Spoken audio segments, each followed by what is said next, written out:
ಮೇ 13ರಿಂದ 19ರವರೆಗೆ ವಾರ ಭವಿಷ್ಯ ಮೇಷರಾಶಿ. ಈ ವಾರ ಹೊಸ ವಿಷಯಗಳನ್ನು ಕಲಿಯಲು ನಿಮಗೆ ಈಗ ಸಾಕಷ್ಟು ವಯಸ್ಸಾಗಿದೆ ಎಂದು ಮತ್ತು ನಿಮ್ಮ ಕಡೆಗೆ ಇತರ ದೃಷ್ಟಿಕೋನವಿದೆ ಎಂದು ನೀವು ಭಾವಿಸಬಹುದು.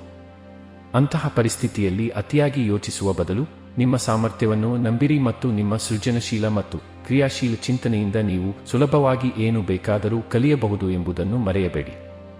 ಭವಿಷ್ಯದ ಆರ್ಥಿಕ ಸವಾಲುಗಳಿಗೆ ತಯಾರಿ ಮಾಡುವಾಗ ನೀವು ಬುದ್ಧಿವಂತಿಕೆಯಿಂದ ಹೂಡಿಕೆ ಮಾಡುವುದು ಉತ್ತಮ. ಚಂದ್ರನ ಚಿಹ್ನೆಗೆ ಸಂಬಂಧಿಸಿದಂತೆ ಗುರು ಮತ್ತು ರಾಹು ಮೊದಲ ಮನೆಯಲ್ಲಿ ಇರುವುದರಿಂದ ನೀವು ಕಷ್ಟಪಟ್ಟು ದುಡಿದ ಹಣವನ್ನು ಯಾವುದೇ ಯೋಜನೆಯಲ್ಲಿ ಕೂಲಂಕಷವಾಗಿ ಯೋಚಿಸಿದ ನಂತರವೇ ಹಾಕಬೇಕು. ಈ ವಾರ ಕೌಟುಂಬಿಕವಾಗಿ ಕೆಲವು ಸಣ್ಣ ಸಮಸ್ಯೆಗಳು ಉದ್ಭವಿಸುತ್ತವೆ. ಅಂತಹ ಪರಿಸ್ಥಿತಿಯಲ್ಲಿ ಕುಟುಂಬದ ಶಾಂತಿಯನ್ನು ಕಾಪಾಡಿಕೊಳ್ಳಲು ನೀವು ಸಮತೋಲನವನ್ನು ಸ್ಥಾಪಿಸಬೇಕಾಗುತ್ತದೆ. ಈ ಸಮಯದಲ್ಲಿ ಕುಟುಂಬ ಸದಸ್ಯರಿಗೆ ಏನನ್ನಾದರೂ ಹೇಳುವಾಗ ನಿಮ್ಮ ಮಾತುಗಳನ್ನು ಬಹಳ ಚಿಂತನಶೀಲವಾಗಿ ಆಯ್ಕೆ ಮಾಡಿ. ನೀವು ಕೆಲಸದಲ್ಲಿ ಯಾರನ್ನಾದರೂ ಇಷ್ಟಪಟ್ಟರೆ ಈ ವಾರ ಅವರೊಂದಿಗೆ ಮಾತನಾಡುವಾಗ ಯೋಗ್ಯವಾಗಿ ವರ್ತಿಸಲು ನಿಮಗೆ ಸಲಹೆ ನೀಡಲಾಗುತ್ತದೆ. ಅಲ್ಲದೆ ನೀವು ಅವನ ಅಥವಾ ಅವಳೊಂದಿಗೆ ಮಾತನಾಡುವಾಗ ನಿರ್ದಿಷ್ಟ ಅಂತರವನ್ನು ಕಾಯ್ದುಕೊಳ್ಳಬೇಕು. ಚಂದ್ರನ ಚಿಹ್ನೆಗೆ ಸಂಬಂಧಿಸಿದಂತೆ ಬುಧನು ಮೊದಲ ಮನೆಯಲ್ಲಿ ನೆಲೆಗೊಂಡಿರುವ ಕಾರಣ ಈ ವಾರ ವಿದ್ಯಾರ್ಥಿಗಳು ನಿಮ್ಮ ಪೋಷಕರಿಂದ ಅಥವಾ ಮನೆಯ ಹಿರಿಯರಿಂದ ಅಧ್ಯಯನಕ್ಕಾಗಿ ಕೆಲವು ರೀತಿಯ ವಾಗ್ದಂಡನೆಯನ್ನು ಪಡೆಯಬಹುದು. ಇದು ಇಡೀ ವಾರ ನಿಮ್ಮ ಮನಸ್ಥಿತಿಯನ್ನು ಹಾಳು ಮಾಡುತ್ತದೆ. ಅಂತಹ ಪರಿಸ್ಥಿತಿಯಲ್ಲಿ ನೀವು ತೊಂದರೆಗೆ ಸಿಲುಕುವ ಯಾವುದೇ ಕೆಲಸವನ್ನು ಮೊದಲಿನಿಂದಲೂ ಮಾಡಬೇಡಿ. ಬಹಳ ಎಚ್ಚರದಿಂದಿರಿ. ಪರಿಹಾರ: ಶನಿವಾರದಂದು ರಾಹು ಗ್ರಹಕ್ಕೆ ಯಾಗಹವನ ಮಾಡಿ. ವೃಷಭ ರಾಶಿ. ನಿಮ್ಮ ಆರೋಗ್ಯದ ಕುಂಡಲಿಯನ್ನು ನೋಡಿದರೆ ಈ ವಾರ ನಿಮ್ಮ ಆರೋಗ್ಯ ಚೆನ್ನಾಗಿರುತ್ತದೆ. ಈ ಸಮಯದಲ್ಲಿ ನೀವು ಶಕ್ತಿಯಿಂದ ತುಂಬಿರುತ್ತೀರಿ ಮತ್ತು ನಿಮ್ಮ ಕೆಲಸವನ್ನು ದಕ್ಷತೆಯಿಂದ ಪೂರ್ಣಗೊಳಿಸಲು ಎಲ್ಲ ಪ್ರಯತ್ನಗಳನ್ನು ಮಾಡುತ್ತೀರಿ. ಇಂತಹ ಪರಿಸ್ಥಿತಿಯಲ್ಲಿ ನೀವು ಅನುತ್ಪಾದಕ ವಿಷಯಗಳಿಗೆ ಗಮನ ಕೊಡುವುದನ್ನು ನಿಲ್ಲಿಸಬೇಕು. ನೀವು ದೀರ್ಘಕಾಲದವರೆಗೆ ಆರ್ಥಿಕ ತೊಂದರೆಗಳನ್ನು ಎದುರಿಸುತ್ತಿದ್ದರೆ ಈ ವಾರ ನೀವು ಅದರ ಬಗ್ಗೆ ಚಿಂತಿಸಬೇಕಾಗಿಲ್ಲ ಮತ್ತು ನಿಮ್ಮ ಗಳಿಕೆಯನ್ನು ಹೆಚ್ಚಿಸುವ ಮಾರ್ಗಗಳನ್ನು ಹುಡುಕಲು ಪ್ರಯತ್ನಿಸಿ. ನಿಮ್ಮ ಸ್ನೇಹಿತರು, ಹಿರಿಯರು ಮುಂತಾದವರ ಸಲಹೆಗಳನ್ನು ಸ್ವೀಕರಿಸಿದ ನಂತರ ನೀವು ನಿರ್ಧಾರ ತೆಗೆದುಕೊಳ್ಳಬಹುದು. ಈ ಸಮಯದಲ್ಲಿ ನೀವು ನಿಮ್ಮ ಸ್ನೇಹಿತರು ಮತ್ತು ಕುಟುಂಬದೊಂದಿಗೆ ಮೋಜಿನ ಸಮಯವನ್ನು ಕಳೆಯುತ್ತೀರಿ. ಇದರೊಂದಿಗೆ ನೀವು ಹೆಚ್ಚಿನ ಶಕ್ತಿ ಮತ್ತು ಪ್ರಚಂಡ ಉತ್ಸಾಹವನ್ನು ಹೊಂದಿರುತ್ತೀರಿ. ಇದು ನಿಮ್ಮ ಕೌಟುಂಬಿಕ ಜೀವನದಲ್ಲಿ ಅನೇಕ ಸಕಾರಾತ್ಮಕ ಫಲಿತಾಂಶಗಳನ್ನು ತರುತ್ತದೆ ಮತ್ತು ಮನೆಯ ಒತ್ತಡದಿಂದ ನಿಮ್ಮನ್ನು ದೂರವಿಡಲು ಸಹಾಯ ಮಾಡುತ್ತದೆ. ಈ ವಾರ ನಿಮ್ಮ ಕಠಿಣ ಪರಿಶ್ರಮದ ಸಿಹಿ ಫಲವನ್ನು ನೀವು ಕೊಯ್ಯಲು ಬಯಸಿದರೆ ನೀವು ನಿಮ್ಮ ಸಕಾರಾತ್ಮಕತೆಯನ್ನು ಉಳಿಸಿಕೊಳ್ಳಲು ಪ್ರಯತ್ನಿಸಬೇಕು ಎಂದು ನೀವು ಅರ್ಥಮಾಡಿಕೊಳ್ಳಬೇಕು. ಚಂದ್ರನ ಚಿಹ್ನೆಗೆ ಸಂಬಂಧಿಸಿದಂತೆ ಶನಿಯು 10ನೇ ಮನೆಯಲ್ಲಿರುವುದರಿಂದ ಈ ವಾರ ನಿಮ್ಮ ವೃತ್ತಿಜೀವನಕ್ಕೆ ಸಾಮಾನ್ಯಕ್ಕಿಂತ ಹೆಚ್ಚು ಮಹತ್ವದ್ದಾಗಿದೆ ಎಂದು ಸಾಬೀತುಪಡಿಸುತ್ತದೆ. ಇದರ ಪರಿಣಾಮವಾಗಿ ಈ ಅವಧಿಯಲ್ಲಿ ನೀವು ಅನೇಕ ಹೊಸ ಅವಕಾಶಗಳನ್ನು ಪಡೆಯುವ ಸಾಧ್ಯತೆಯಿದೆ. ಈ ವಾರ ವಿದ್ಯಾರ್ಥಿಗಳು ಸಂಶೋಧನೆಗೆ ಮುಂದಾಗಬೇಕು. ಈ ಸಂದರ್ಭದಲ್ಲಿ ನೀವು ಮೊದಲಿನಿಂದಲೂ ಅಧ್ಯಯನದ ವಸ್ತುಗಳನ್ನು ಸಂಗ್ರಹಿಸಬಹುದು. ಇಲ್ಲದಿದ್ದರೆ ನಂತರ ಆತುರದಲ್ಲಿ ನೀವು ಅನೇಕ ವಿಷಯಗಳನ್ನು ಮರೆತು ಬಿಡಬಹುದು. ಪರಿಹಾರ: ಪ್ರತಿದಿನ 108 ಬಾರಿ ಓಂ ಗಣೇಶಾಯ ನಮಃ ಎಂದು ಜಪಿಸಿ. ಮಿಥುನ ರಾಶಿ. ನೀವು ಕೆಟ್ಟ ಆರೋಗ್ಯದಿಂದ ಬಳಲುತ್ತಿದ್ದರೆ ಈ ವಾರ ನಿಮ್ಮ ಆರೋಗ್ಯವನ್ನು ಸುಧಾರಿಸುವ ವಿಷಯಗಳು ಮತ್ತು ಚಟುವಟಿಕೆಗಳಲ್ಲಿ ನೀವು ಕೆಲಸ ಮಾಡಬೇಕಾಗುತ್ತದೆ. ಇದರಿಂದ ನಿಮ್ಮ ಆರೋಗ್ಯವನ್ನು ಕಾಪಾಡಿಕೊಳ್ಳಲು ನಿಮ್ಮ ಕೆಟ್ಟ ಅಭ್ಯಾಸಗಳನ್ನು ಸುಧಾರಿಸಿ ಮತ್ತು ಉತ್ತಮ ಮತ್ತು ಸಮೃದ್ಧ ಆಹಾರವನ್ನು ಸೇವಿಸಿ. ಹೆಚ್ಚು ಮಸಾಲೆಯುಕ್ತ ಆಹಾರಗಳಿಂದ ದೂರವಿರಿ. ಈ ವಾರ ಪ್ರಾರ್ಥನೆ ಮತ್ತು ಅದೃಷ್ಟದ ಮೂಲಕ ನಿಮ್ಮ ಆಸೆಗಳು ಈಡೇರುತ್ತವೆ. ಈ ಸಮಯದಲ್ಲಿ ಅದೃಷ್ಟವು ನಿಮ್ಮನ್ನು ಬೆಂಬಲಿಸುತ್ತದೆ. ಇದರಿಂದಾಗಿ ನಿಮ್ಮ ಹಿಂದಿನ ದಿನದ ಕಠಿಣ ಪರಿಶ್ರಮವು ಫಲ ನೀಡುತ್ತದೆ ಮತ್ತು ನಿಮ್ಮ ಪ್ರತಿಯೊಂದು ಸಾಲವನ್ನು ಮರುಪಾವತಿ ಮಾಡುವಲ್ಲಿ ನೀವು ಯಶಸ್ವಿಯಾಗುತ್ತೀರಿ. ನಿಮ್ಮ ಜ್ಞಾನದ ಬಾಯಾರಿಕೆಯು ಈ ವಾರ ಹೊಸ ಸ್ನೇಹಿತರನ್ನು ಮಾಡಲು ನಿಮಗೆ ಸಹಾಯ ಮಾಡುತ್ತದೆ.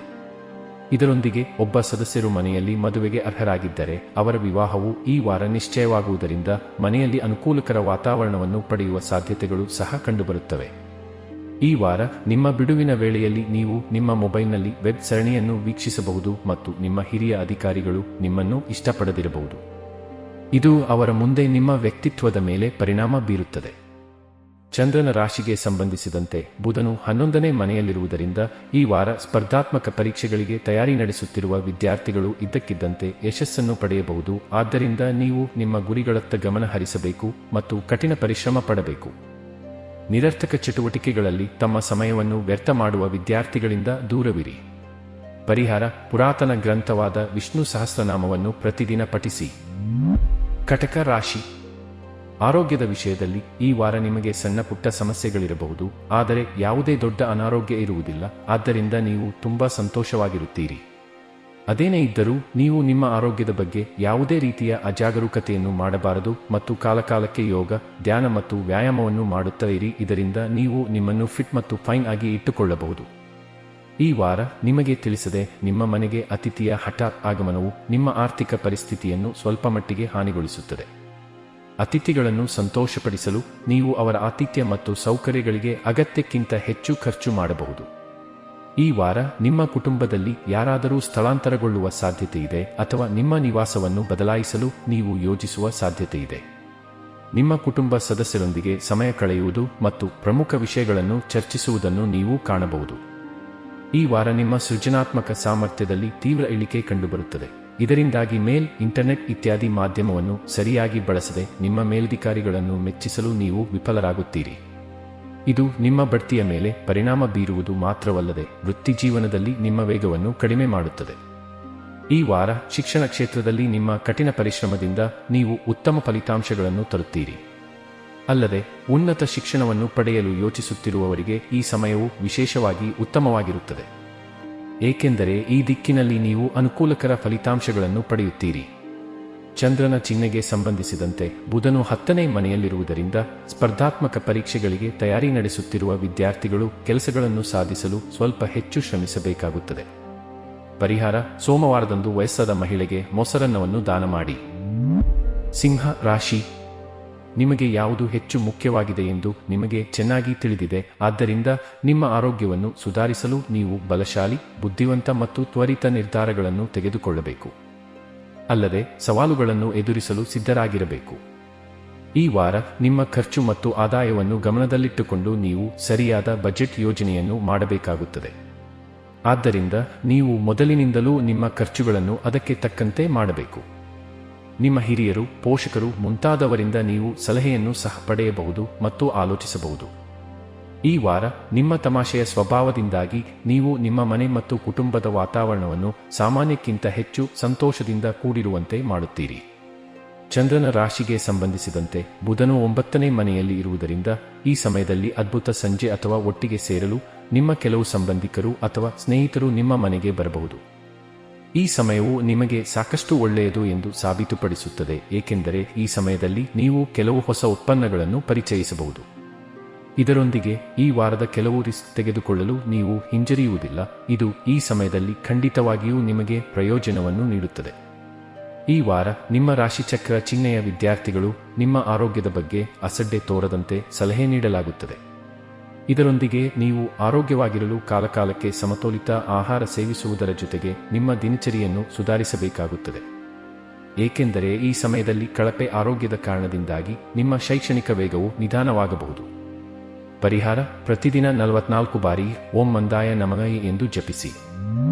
ಕನ್ಯಾ ರಾಶಿ, ಈ ವಾರ ನೀವು ಸಂತೋಷದ ಜೀವನವನ್ನು ನಡೆಸಲು ಬಯಸಿದರೆ ನೀವು ಖಂಡಿತವಾಗಿಯೂ ನಿಮ್ಮ ಮೊಂಡುತನದ ಮತ್ತು ಹಠಮಾರಿ ಮನೋಭಾವವನ್ನು ಬಿಡಬೇಕಾಗುತ್ತದೆ, ಏಕೆಂದರೆ ಇದರೊಂದಿಗೆ ನೀವು ಸಮಯವನ್ನು ವ್ಯರ್ಥ ಮಾಡುವುದರ ಜೊತೆಗೆ ಇತರರೊಂದಿಗೆ ನಿಮ್ಮ ಉತ್ತಮ ಸಂಬಂಧವನ್ನು ಹಾಳು ಮಾಡಬೇಕಾಗಬಹುದು. ಚಂದ್ರನ ಚಿಹ್ನೆಗೆ ಸಂಬಂಧಿಸಿದಂತೆ 8ನೇ ಮನೆಯಲ್ಲಿ ರಾಹು ಇರುವುದರಿಂದ ಈ ವಾರ ನೀವು ಖಂಡಿತವಾಗಿಯೂ ಹಣದ ಲಾಭವನ್ನು ಪಡೆಯುತ್ತೀರಿ. ಆದರೆ ನೀವು ಆ ಹಣದಿಂದ ಸಂತೋಷವಾಗಿರುವುದಿಲ್ಲ, ಏಕೆಂದರೆ ಸ್ವೀಕರಿಸಿದ ಹಣವು ನಿಮ್ಮ ನಿರೀಕ್ಷೆಗಿಂತ ಕಡಿಮೆ ಇರುತ್ತದೆ. ಇದರಿಂದಾಗಿ ದೊಡ್ಡ ನಿರಾಶೆಗೆ ಕಾರಣವಾಗುತ್ತದೆ. ಅಂತಹ ಪರಿಸ್ಥಿತಿಯಲ್ಲಿ ಮನುಷ್ಯನು ಶ್ರೀಮಂತನಾಗಿದ್ದರೂ ಆಸೆಗಳು ಎಂದಿಗೂ ಕಡಿಮೆಯಾಗುವುದಿಲ್ಲ ಎಂದು ಅರ್ಥ ಮಾಡಿಕೊಳ್ಳುವುದು ಅವಶ್ಯಕ. ಆದ್ದರಿಂದ ಅಂತಹ ಪರಿಸ್ಥಿತಿಯಲ್ಲಿ ನೀವು ಸಂತೋಷವಾಗಿರಲು ಮತ್ತು ತೃಪ್ತರಾಗಲು ಕಲಿಯಬೇಕಾಗಿದೆ. ಈ ವಾರ ನಿಮ್ಮ ಕೌಟುಂಬಿಕ ಜೀವನದಲ್ಲಿ ನಿಮ್ಮ ಬುದ್ಧಿಮತ್ತೆಯ ಮೂಲಕ ನೀವು ಪರಿಸ್ಥಿತಿಗಳನ್ನು ಸುಧಾರಿಸಬೇಕಾಗಿದೆ, ಏಕೆಂದರೆ ನೀವು ಮನೆಯಲ್ಲಿಯೇ ಇರುವುದು ನಿಮ್ಮ ಮಕ್ಕಳ ಕೆಟ್ಟ ಅಭ್ಯಾಸಗಳ ಬಗ್ಗೆ ನಿಮಗೆ ಅರಿವು ಮೂಡಿಸುವ ಸಾಧ್ಯತೆಯಿದೆ. ಈ ಕಾರಣದಿಂದಾಗಿ ಅವರ ಅಧ್ಯಯನದ ಮೇಲೆ ಗಮನ ಕೇಂದ್ರೀಕರಿಸಲು ಅವರನ್ನು ಪ್ರೇರೇಪಿಸಲು ನೀವು ಕೆಲವು ನಿಯಮಗಳನ್ನು ಮಾಡಬಹುದು. ಈ ಸಮಯದಲ್ಲಿ ನೀವು ಪಾಲುದಾರಿಕೆಯಲ್ಲಿ ಮಾಡುವ ಪ್ರತಿಯೊಂದು ಕೆಲಸವೂ ಅಂತಿಮವಾಗಿ ನಿಮ್ಮ ವೃತ್ತಿಜೀವನಕ್ಕೆ ಹೆಚ್ಚು ಪ್ರಯೋಜನಕಾರಿ ಎಂದು ಸಾಬೀತುಪಡಿಸುತ್ತದೆ. ಆದರೆ ಇದರೊಂದಿಗೆ ನೀವು ಕೆಲವೊಮ್ಮೆ ನಿಮ್ಮ ಪಾಲುದಾರರಿಂದ ಕೆಲವು ಸಮಸ್ಯೆಗಳನ್ನು ಮತ್ತು ವಿರೋಧವನ್ನು ಎದುರಿಸುವ ಸಾಧ್ಯತೆಯಿದೆ. ಶಿಕ್ಷಣ ಕ್ಷೇತ್ರದಲ್ಲಿ ಈ ರಾಶಿಚಕ್ರ ಚಿಹ್ನೆಯ ಸ್ಥಳೀಯರು ಈ ಇಡೀ ವಾರ ಅಪೇಕ್ಷಿತ ಫಲಿತಾಂಶಗಳನ್ನು ಪಡೆಯಲು ಹಿರಿಯರು ಮತ್ತು ಶಿಕ್ಷಕರ ಸಹಾಯವನ್ನು ತೆಗೆದುಕೊಳ್ಳಬೇಕಾಗುತ್ತದೆ.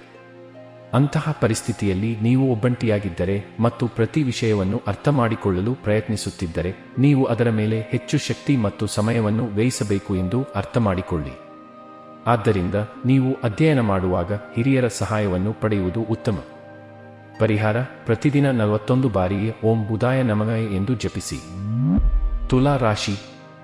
ಚಂದ್ರನ ಚಿಹ್ನೆಗೆ ಸಂಬಂಧಿಸಿದಂತೆ ಗುರುವು 7ನೇ ಮನೆಯಲ್ಲಿರುವುದರಿಂದ ಈ ವಾರ ಆರೋಗ್ಯದ ದೃಷ್ಟಿಯಿಂದ ಎಲ್ಲಾ ಸಂದರ್ಭಗಳು ನಿಮ್ಮ ಪರವಾಗಿರುತ್ತವೆ ಮತ್ತು ನೀವು ಉತ್ತಮ ಮತ್ತು ಆರೋಗ್ಯಕರ ಜೀವನವನ್ನು ಆನಂದಿಸಲು ಸಂತೋಷಪಡುತ್ತೀರಿ. ಇದರೊಂದಿಗೆ ಈ ರಾಶಿಚಕ್ರ ಚಿಹ್ನೆಯ ಹಿರಿಯರು ಮೊಣಕಾಲು ಮತ್ತು ಕೈಗಳಿಗೆ ಸಂಬಂಧಿಸಿದ ಸಮಸ್ಯೆಗಳನ್ನು ತೊಡೆದುಹಾಕಬಹುದು. ಸ್ನೇಹಿತರು, ಕುಟುಂಬ ಅಥವಾ ಸಂಬಂಧಿಕರು ಈ ವಾರ ನಿಮ್ಮಿಂದ ದೊಡ್ಡ ಮೊತ್ತದ ಹಣವನ್ನು ಕೇಳುವ ಸಾಧ್ಯತೆಗಳಿವೆ.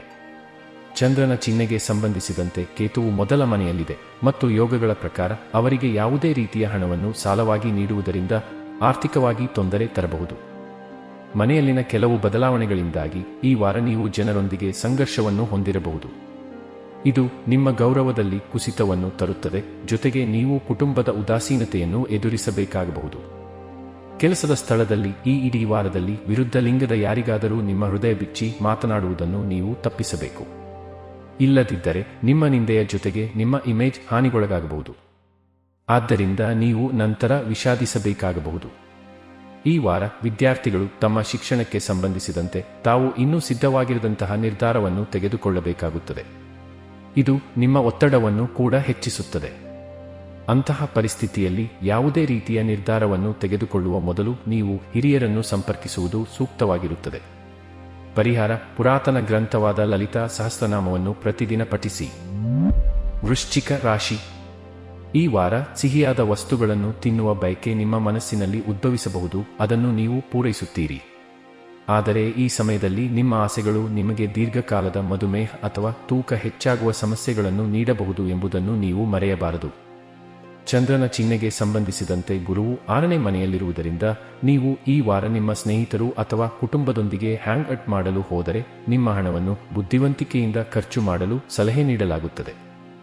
ಯೋಗಗಳು ನಷ್ಟವನ್ನು ಉಂಟುಮಾಡುವ ಕಾರಣ ಮತ್ತು ಈ ಸಮಯದಲ್ಲಿ ನೀವು ಆರಂಭದಲ್ಲಿ ಸಾಕಷ್ಟು ಹಣವನ್ನು ಖರ್ಚು ಮಾಡಬಹುದು, ಇದರಿಂದಾಗಿ ನೀವು ನಂತರ ಆರ್ಥಿಕ ಬಿಕ್ಕಟ್ಟಿನ ಮೂಲಕ ಹೋಗಬೇಕಾಗುತ್ತದೆ.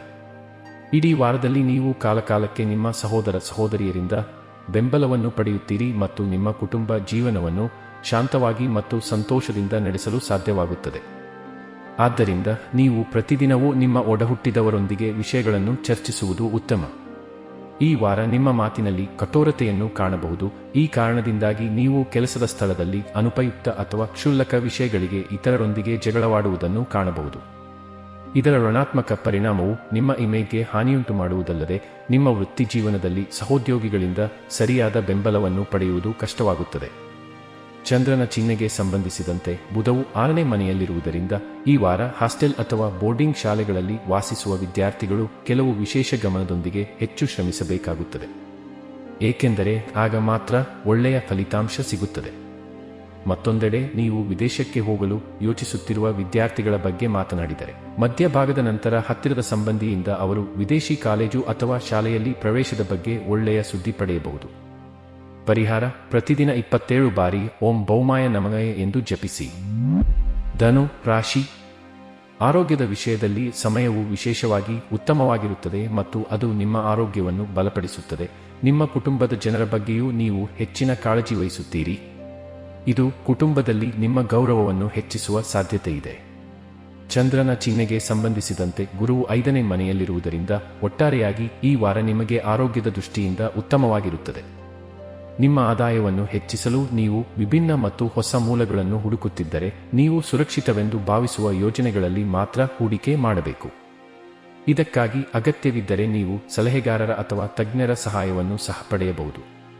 ಈ ವಾರ ನಿಮ್ಮ ಹಳೆಯ ಸ್ನೇಹಿತರು ಅಥವಾ ಆಪ್ತ ಸ್ನೇಹಿತರಿಗೆ ನೀವು ಪಾರ್ಟಿ ನೀಡಬಹುದು, ಏಕೆಂದರೆ ಈ ಸಮಯದಲ್ಲಿ ನೀವು ಹೆಚ್ಚುವರಿ ಶಕ್ತಿಯನ್ನು ಹೊಂದಿರುತ್ತೀರಿ. ಇದು ಯಾವುದೇ ಪಾರ್ಟಿ ಅಥವಾ ಇವೆಂಟ್ ಅನ್ನು ಆಯೋಜಿಸಲು ನಿಮ್ಮನ್ನು ಪ್ರೇರೇಪಿಸುತ್ತದೆ. ಆದಾಗ್ಯೂ ಈ ರೀತಿ ಮಾಡುವ ಮೊದಲು ನಿಮ್ಮ ಮನೆಯ ಜನರೊಂದಿಗೆ ಚರ್ಚೆ ಮಾಡಿ.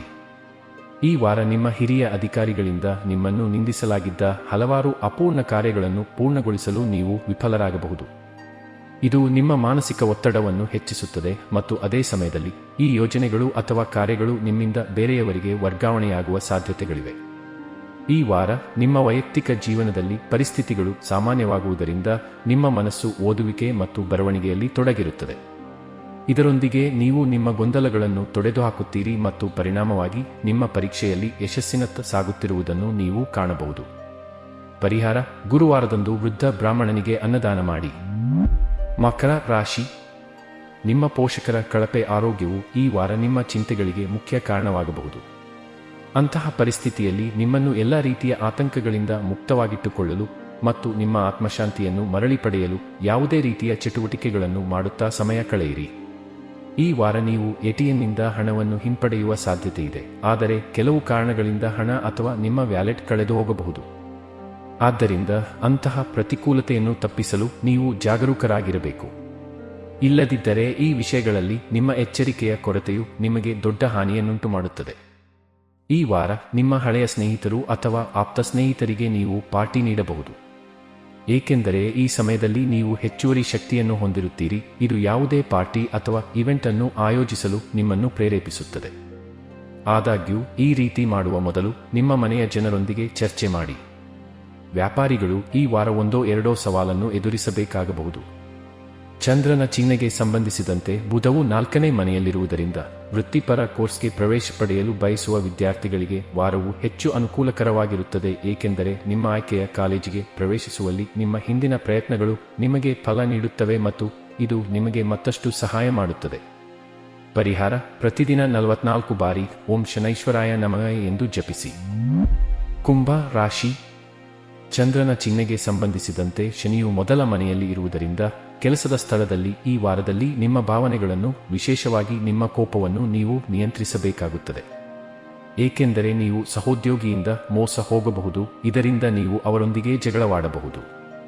ಪರಿಣಾಮವಾಗಿ ನಿಮ್ಮ ಇಮೇಜ್ ಹಾನಿಗೊಳಗಾಗುವುದಲ್ಲದೆ ನಿಮ್ಮ ಭಾವನೆಗಳನ್ನು ನಿಯಂತ್ರಿಸದೆ ನೀವು ಅವರೊಂದಿಗೆ ಅಸಭ್ಯ ಭಾಷೆಯನ್ನು ಸಹ ಬಳಸಬಹುದು. ಈ ವಾರ ನಿಮ್ಮ ಎಲ್ಲಾ ಹೂಡಿಕೆಗಳು ಮತ್ತು ಅದಕ್ಕೆ ಸಂಬಂಧಿಸಿದ ಎಲ್ಲಾ ಭವಿಷ್ಯದ ಯೋಜನೆಗಳನ್ನು ನೀವು ಕಡಿಮೆ ಇರಿಸಬೇಕಾಗುತ್ತದೆ. ಇಲ್ಲದಿದ್ದರೆ ನಿಮಗೆ ಹತ್ತಿರವಿರುವ ಯಾರಾದರೂ ಈ ಯೋಜನೆಗಳ ಲಾಭವನ್ನು ಪಡೆದುಕೊಳ್ಳಬಹುದು ಮತ್ತು ನೀವು ಅವುಗಳನ್ನು ಪಾವತಿಸುವಂತೆ ಮಾಡಬಹುದು. ನೀವು ಇತರ ಆಶಯಗಳನ್ನು ಆಧರಿಸಿ ನಿಮ್ಮ ಸ್ವಂತ ಯೋಜನೆಗಳನ್ನು ಮಾಡುತ್ತೀರಿ, ಆದರೆ ಈ ವಾರ ಇಂತಹ ಕೆಲಸ ಮಾಡುವುದರಿಂದ ನಿಮಗೆ ತುಂಬಾ ತೊಂದರೆಯಾಗಬಹುದು. ಆದ್ದರಿಂದ ಈ ವಾರ ಏನು ಮಾಡಬೇಕು ಮತ್ತು ಏನು ಮಾಡಬಾರದು ಎಂಬುದನ್ನು ನಿಮ್ಮ ಕುಟುಂಬದ ಸದಸ್ಯರು ನಿರ್ಧರಿಸಲು ಬಿಡಬೇಡಿ. ಆಗ ಮಾತ್ರ ನೀವು ಸಂತೋಷವಾಗಿರಲು ಸಾಧ್ಯವಾಗುತ್ತದೆ. ಕೆಲಸದ ಸ್ಥಳದಲ್ಲಿ ನೀವು ಮುಂದುವರಿಸಲು ಇಷ್ಟಪಡದಂತಹ ಕೆಲಸವನ್ನು ಮಾಡಲು ಇತರರನ್ನು ಒತ್ತಾಯಿಸಬೇಡಿ, ಏಕೆಂದರೆ ಈ ಸಮಯದಲ್ಲಿ ನಿಮ್ಮ ಸ್ವಭಾವದಲ್ಲಿ ಸ್ವಾರ್ಥ ಹೆಚ್ಚುತ್ತದೆ. ಈ ಕಾರಣದಿಂದಾಗಿ ನಿಮ್ಮ ಅಧಿಕಾರವನ್ನು ತಪ್ಪಾಗಿ ಬಳಸಿಕೊಂಡು ನಿಮ್ಮ ಅಡಿಯಲ್ಲಿ ಕೆಲಸ ಮಾಡುವ ಸಿಬ್ಬಂದಿಗೆ ಯಾವುದೇ ಅನುಪಯುಕ್ತ ಕೆಲಸವನ್ನು ನಿಯೋಜಿಸುವುದನ್ನು ನೀವು ಕಾಣಬಹುದು. ಈ ವಾರ ಅನೇಕ ವಿದ್ಯಾರ್ಥಿಗಳ ಉನ್ನತ ಶಿಕ್ಷಣ ಪಡೆಯುವ ಆಕಾಂಕ್ಷೆ ಈಡೇರುತ್ತದೆ, ಆದರೆ ಎಲ್ಲಾ ಸವಾಲುಗಳನ್ನು ಎದುರಿಸಿದ ನಂತರವೇ ಅವರು ಯಶಸ್ವಿಯಾಗುತ್ತಾರೆ. ಪರಿಹಾರ: ಪ್ರತಿನಿತ್ಯ ಹನುಮಾನ್ ಚಾಲೀಸಾ ಪಠಿಸಿ. ಮೀನ ರಾಶಿ. ಈ ವಾರ ನೀವು ಎಲ್ಲ ರೀತಿಯ ಪ್ರಯಾಣವನ್ನು ತಪ್ಪಿಸಬೇಕು, ಇಲ್ಲದಿದ್ದರೆ ನೀವು ಆಯಾಸ ಮತ್ತು ಒತ್ತಡವನ್ನು ಅನುಭವಿಸುವಿರಿ. ಇದರ ಋಣಾತ್ಮಕ ಪರಿಣಾಮ ನಿಮ್ಮ ಆರೋಗ್ಯದ ಮೇಲೂ ಕಾಣಿಸುತ್ತದೆ. ಚಂದ್ರನ ರಾಶಿಗೆ ಸಂಬಂಧಿಸಿದಂತೆ 12ನೇ ಮನೆಯಲ್ಲಿ ಶನಿ ಮತ್ತು ಕೇತು 8ನೇ ಮನೆಯಲ್ಲಿ ಇರಿಸಲ್ಪಟ್ಟಿರುವುದರಿಂದ ಈ ವಾರ ನೀವು ಹಣಕ್ಕೆ ಸಂಬಂಧಿಸಿದ ಅನೇಕ ಸಮಸ್ಯೆಗಳಿಂದ ಚಿಂತಿತರಾಗಬಹುದು. ಇದಕ್ಕಾಗಿ ನಿಮ್ಮ ಯಾವುದೇ ವಿಶ್ವಾಸಾರ್ಹ ಜನರಿಂದ ಸಲಹೆ ಬೇಕಾದರೆ ಅವರಿಂದಲೂ ಹಣಕಾಸಿನ ನೆರವು ಪಡೆಯಬೇಕು. ಈ ವಾರ ನೀವು ನಿಮ್ಮ ಮೇಲೆ ಕೋಪಗೊಳ್ಳುತ್ತೀರಿ, ಏಕೆಂದರೆ ನಿಮ್ಮ ಕುಟುಂಬದ ಹಸ್ತಕ್ಷೇಪದಿಂದಾಗಿ ನಿಮ್ಮ ಸ್ವಂತ ಇಷ್ಟದಂತೆ ನಿಮ್ಮ ಜೀವನವನ್ನು ಕಳೆಯಲು ನಿಮಗೆ ಸಾಧ್ಯವಾಗುತ್ತಿಲ್ಲ ಎಂದು ನೀವು ಭಾವಿಸುತ್ತೀರಿ. ಅಂತಹ ಪರಿಸ್ಥಿತಿಯಲ್ಲಿ ಮನೆಯ ಸದಸ್ಯರ ಬಗ್ಗೆ ನಿಮ್ಮ ಸ್ವಭಾವವು ಸ್ವಲ್ಪ ಒರಟಾಗಿ ಕಾಣುತ್ತದೆ. ಈ ವಾರ ಹಿಂದೆ ಬಾಕಿ ಇರುವ ಕೆಲಸಗಳನ್ನು ಸಮಯಕ್ಕೆ ಸರಿಯಾಗಿ ಪೂರ್ಣಗೊಳಿಸಲು ನಿಮಗೆ ಸಾಧ್ಯವಾಗುತ್ತದೆ. ಈ ಕಾರಣದಿಂದಾಗಿ ಈ ರಾಶಿಯ ಸ್ಥಳೀಯರಿಗೆ ಕೆಲಸದ ಸ್ಥಳದಲ್ಲಿ ಬಡ್ತಿಗಳು, ವೇತನ ಹೆಚ್ಚಳ ಮತ್ತು ಉನ್ನತ ಸ್ಥಾನಗಳನ್ನು ಪಡೆಯುವ ಬಲವಾದ ಸಾಧ್ಯತೆಯಿದೆ. ಇಂಜಿನಿಯರಿಂಗ್, ಕಾನೂನು ಮತ್ತು ವೈದ್ಯಕೀಯ ಓದುತ್ತಿರುವ ವಿದ್ಯಾರ್ಥಿಗಳಿಗೆ ಈ ಸಮಯ ಸಾಮಾನ್ಯಕ್ಕಿಂತ ಉತ್ತಮವಾಗಿರುತ್ತದೆ, ಏಕೆಂದರೆ ಈ ವಾರ ನಿಮ್ಮ ಆಪ್ತ ಸ್ನೇಹಿತರ ಮೂಲಕ ನಿಮ್ಮ ಇಚ್ಛೆಯಂತೆ ವಿದೇಶಿ ವಿಶ್ವವಿದ್ಯಾನಿಲಯಕ್ಕೆ ಪ್ರವೇಶ ಪಡೆಯುವ ಬಗ್ಗೆ ಒಳ್ಳೆಯ ಸುದ್ದಿಯನ್ನು ನೀವು ಪಡೆಯುತ್ತೀರಿ. ಆದಾಗ್ಯೂ ಕಠಿಣ ಪರಿಶ್ರಮವು ಅಸಾಧ್ಯವಾದುದನ್ನು ಸಾಧ್ಯವಾಗಿಸುತ್ತದೆ ಎಂಬುದನ್ನು ಯಾವಾಗಲೂ ನೆನಪಿನಲ್ಲಿಡಿ. ಆದ್ದರಿಂದ ನಿಮ್ಮ ಪ್ರಯತ್ನಗಳನ್ನು ಸರಿಯಾದ ದಿಕ್ಕಿನಲ್ಲಿ ಮಾಡಲು ಪ್ರಯತ್ನಿಸುತ್ತೀರಿ.